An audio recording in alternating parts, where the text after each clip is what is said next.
तेजस्वी यादव ने मुद्दे की राजनीति की। नौकरी, बेरोजगारी, विकास, इन तमाम मुद्दों को जो उसने उछाला और उसको जो प्रमुखता दिया और जनता के बीच में वह बात भी बैठ कर गई।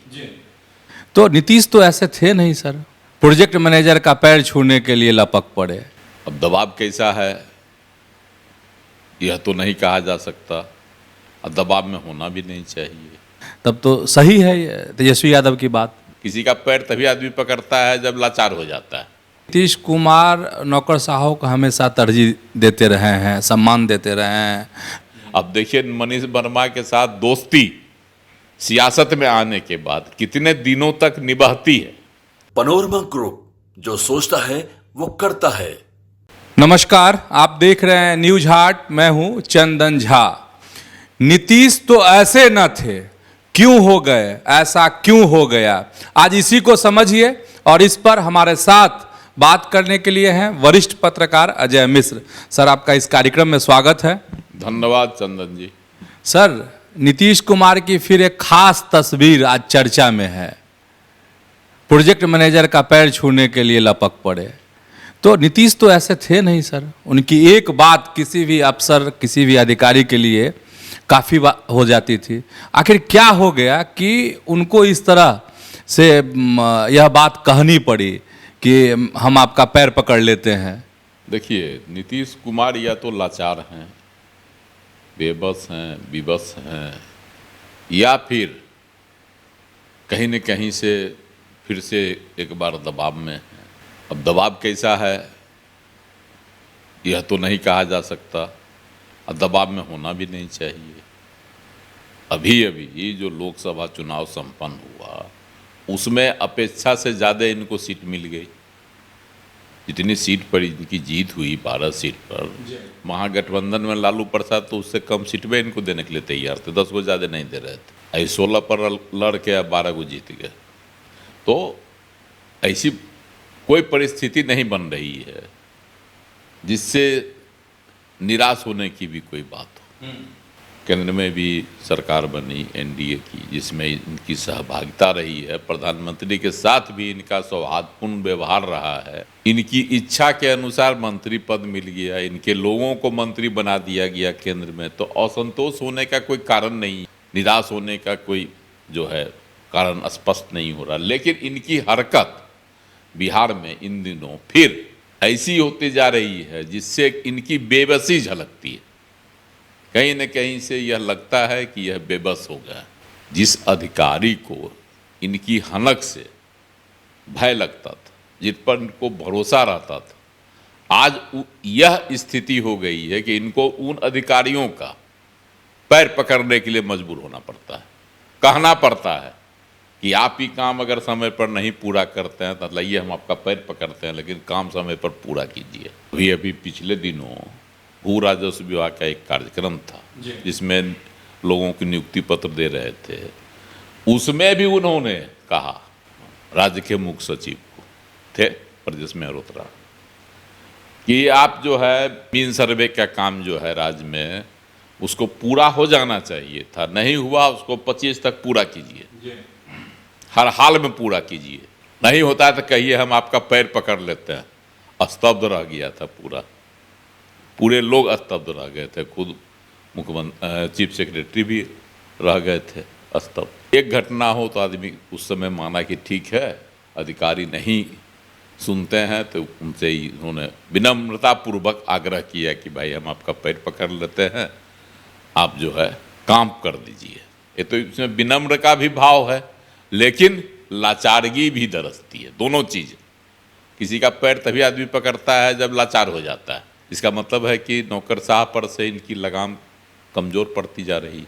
आज जो वाकया हुआ गंगा पथवे मला पर, उसमें ठीक है इसके तीसरे चरण का उन्होंने किया, गाय घाट से कंगन घाट तक, तो उसकी मियाद है चौथे चरण की भी होगी, जब चौथा चरण में दीदारगंज तक चला जाएगा। और इधर बक्सर तक ले जाने की भी बात है, कोइलवर तक ले जाने की भी बात थी। पथ निर्माण विभाग के जो हैं अपर मुख्य सचिव प्रत्यय अमृत ने कहा कि हाँ वहाँ तक के लिए, लेकिन ये जो बन रहा है पुल विदुपुर वाला जो बन रहा है, उसमें जो काम नहीं पूरा हुआ, 6 लेन का मामला। 6 लेन का जो मामला है, उसको लेकर उन्होंने जो जिस कंपनी ने ठेका लिया है उसकी जानकारी ली, उसकी क्या स्थिति है। उस पर लोगों ने कहा, उसके जो अधिकारी थे, नहीं अभी नहीं हुआ, नवंबर तक होगा, अक्टूबर तक होगा। इसी पर मुख्यमंत्री एकदम ई हो गए, गर्म भी हो गए, और गर्म होने के साथ साथ यह भी कह दिए, उठे सीट पर से, हम कहिए तो हम आपका पैर पकड़ लेते हैं, उस कंपनी के जो प्रोजेक्ट मैनेजर थे। ये हालात अगर मुख्यमंत्री के हो जाएं राज्य में कि एक ठेका कंपनी के प्रोजेक्ट मैनेजर का भी पैर पकड़ने की स्थिति आ जाए, तो इसका संदेश क्या जाएगा? कहीं न कहीं तो जाएगा कि हाँ भाई मुख्यमंत्री लाचार हैं, कोई इनकी बात नहीं सुन रहा है।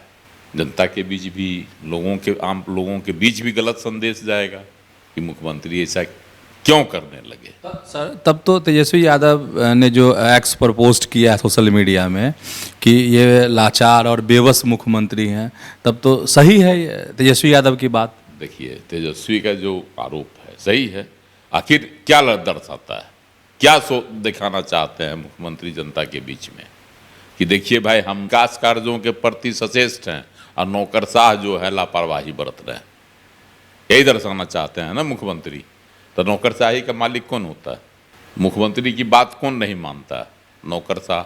इसका मतलब आप कहीं न कहीं से असफल मुख्यमंत्री साबित हो रहे हैं।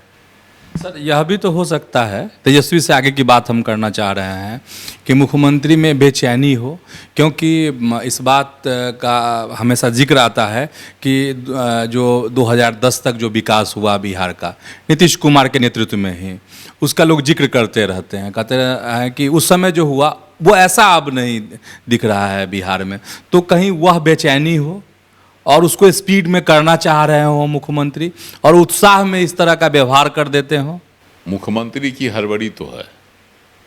हड़बड़ी इस मायने में है कि इस बार का जो लोकसभा चुनाव हुआ और तेजस्वी यादव ने मुद्दे की राजनीति की, नौकरी, बेरोजगारी, विकास, इन तमाम मुद्दों को जो उसने उछाला और उसको जो प्रमुखता दिया, और जनता के बीच में वह बात भी बैठ कर गई। तो मुख्यमंत्री नीतीश कुमार भी थे सघन दौरा में, ऐसा नहीं कि मुख्यमंत्री बैठे हुए थे। तो मुख्यमंत्री को भी यह एहसास हुआ होगा कि विकास कार्य अगर नहीं होंगे तो इस बार विधानसभा चुनाव में तेजस्वी यादव इसको मुद्दा बना लेंगे। इसलिए मुख्यमंत्री की बेचैनी है। जो भी योजना, परियोजना जो भी इन्होंने शुरुआत की, जिसकी समय सीमा निर्धारित है और समय सीमा लैप्स कर रहा है, तो उसको चाहते हैं कि समय पर पूरा हो जाए। खास करके विधानसभा चुनाव जून तक, अगले साल जून जुलाई तक सब पूरा हो जाए, ताकि नवंबर में जो प्रस्तावित है विधानसभा चुनाव, उसमें हम जनता के बीच जाएं कि हम देखिए ये काम लेकर आए, ये बनाए, ये विकास का मेरा नक्शा है, विकास का ये पैमाना है मेरा, विकास की ये तस्वीर है मेरी। ये सब चीज़ बताने के लिए उनके पास मुद्दा होना चाहिए। लेकिन अधिकारी बीच में शिथिल पड़ गए। शिथिल पड़ गए, क्यों पड़ गए? यह भी है, जिस तरह से इन्होंने एक साल में 3 बार हो गया मुख्यमंत्री के पद की शपथ इन्होंने ली, 2020 में ली, 22 में ली या 2024 में ली। तो एक साल में चेहरा तो ही है, लेकिन ढुलमुल इनकी नीति रही। कभी चले गए राजद के साथ, मतलब महागठबंधन के साथ, फिर उधर से चले आए एनडीए के साथ। तो इसका जो है ना असर नौकरशाहों पर पड़ता है। और जिस तरह से तेजस्वी यादव हरकाते हैं कि अगली बार सरकार बदल जाएगी, महागठबंधन की सरकार बनेगी, फिर सबका हिसाब किताब होगा, फिर सभी अधिकारियों का हिसाब किताब होगा, तो कुछ अधिकारी तो जरूर प्रभाव में आ जाते हैं। उनको लग रहा होगा कि जिस तरह की गतिविधि है नीतीश कुमार की और जिस तरह का जोश है तेजस्वी यादव में, तो इसका कहीं यह नहीं हो कि सरकार पलटी खा जाए और हम पर भी जो है कुछ कार्रवाई हो जाए। उससे बचने के लिए वो लोग शिथिलता बरत रहे होंगे, या राजनीतिक तौर पर लालू प्रसाद ने जो डिवीजन की रेखा खींच दी है, पहले भी लालू यादव ने खींचा था, जनता से लेकर अधिकारी तक बट गए थे, पुलिस तक बट गया था, कर्मचारी तक बट गया था। तो हो सकता है कि अधिकारियों में फिर वही भाव न कहीं पैदा हो गया हो, तो शिथिलता का तो कारण है।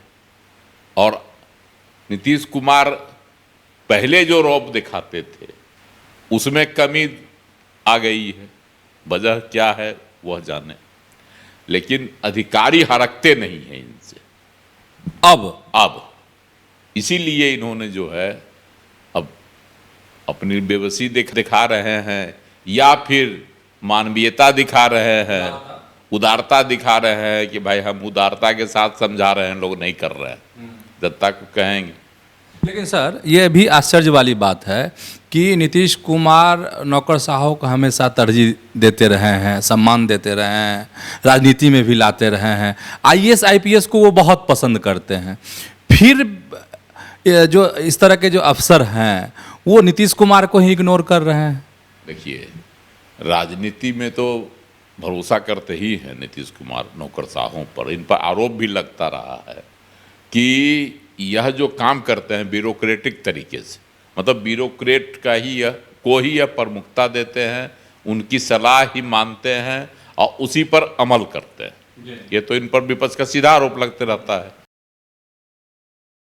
और इसमें सही भी है कि राजनीति में कितने अधिकारियों को, ब्यूरोक्रेट को इन्होंने आगे किया। अब देखिए, अभी फिलहाल एगो मनीष वर्मा को पार्टी में ले आए, आईएएस रहे हैं, पूर्व आईएएस, 12 साल से इनकी सेवा में हैं बिहार में सक्रिय, इन्होंने बीआरएस ले ली। अब उनको कल पार्टी में ज्वाइन करवा दिए। अब पार्टी में उनको बड़ा पद देने की बातें चल रही है, कहा जाता है महासचिव बना दिया जाएगा, राज्यसभा भेज दिया जाएगा, उनको संसदीय दल का जो है नेता बना दिया जाएगा, अध्यक्ष। उसके अलावे बहुत सारी बातें उनके ऊपर को लेकर कयासबाजी हो रही है। जब दिल्ली में कार्यकारिणी की बैठक हो रही थी जदयू की, उस समय हुआ था कि उनको महासचिव बनाया जाएगा, कार्यकारी अध्यक्ष बनाया जाएगा, बहुत तरह की बातें उस समय आ रही थी। हालांकि उस समय वह पार्टी में नहीं थे, लेकिन कयासबाजी चल रही थी। अब है उनको कोई जवाबदेही वाला पद दिया जाएगा। लोग तो यहाँ तक कहते हैं कि उत्तराधिकारी यही होंगे, मनीष वर्मा। इसके पीछे लोग तर्क देते हैं कि उनकी जाति के आईएएस हैं, अब तो पूर्व हो गए, तो ये सब तर्क दिया जाता है। विश्वासी हैं, हालांकि नीतीश कुमार जी तो कितने आईएएस मतलब ब्यूरोक्रेट को अपने साथ जोड़े, और ब्यूरोक्रेट से इनकी पटी या ब्यूरोक्रेट इनसे क्षुब्ध होकर छोड़कर चले गए, या तो दोनों जाने, लेकिन कई थे।